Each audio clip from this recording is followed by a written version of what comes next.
Wala kaming magawa sa bahay kaya nagdala na lang kami. At dito nga namin naisipan pumunta sa Makati Ayala Triangle. Yung mag-walking video ka sana, pero ayaw ni Papa G. Biglang umambon ng malakas kaya napabalik kami para agad sumilong. So, sa gilid na lang kami dumaan. Maganda sana doon sa damuhan para syala ang peg. May mga food stall dito pero di ko na vinadyuhan. Hindi rin naman ako bibili, nakakatakam lang. Hindi carry ng budget ang mga foods nila dito. Pang street foods lang tayo, tusok-tusok ganun. May pa-shower ang peg, fountain kuno, pero ang ganda. Wow! Yung mga tree lights talaga ang dinarayo dito. Yung dancing lights, tamang-tama lang dating namin dahil after 5 minutes pa daw ang start.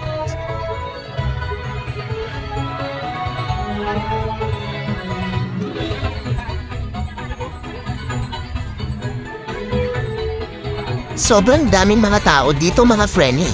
Waiting din sila sa dancing lights. Kahit umaambon na carry lang, mas nag-e-enjoy pa sila sa sobrang dami ng tao para may rally dito. Waiting sa ayuda, ang saya lang, parang nasa disco lang tayo mga frenny. Napaghahalataan frenny. Don't worry mga frenny, nasa matinong pag-iisip naman ako for today's video. Ayan na nga at nag-start na yung pinakahinihintay ng lahat na dancing lights. Ang ganda mga frenny, ramdam na ramdam yung enjoyment ng mga tao. Pasensya na at malikat akong mag-video. Ang kulit kasi nitong June office ko. Sobrang dami rin tao at sa liit ko hindi ko masyadong nabibidyohan yung mga ilaw. Kaya sarili ko na lang tignan nyo. Magsawa kayo sa mukha ko. Napagod na nga kami mga frenny.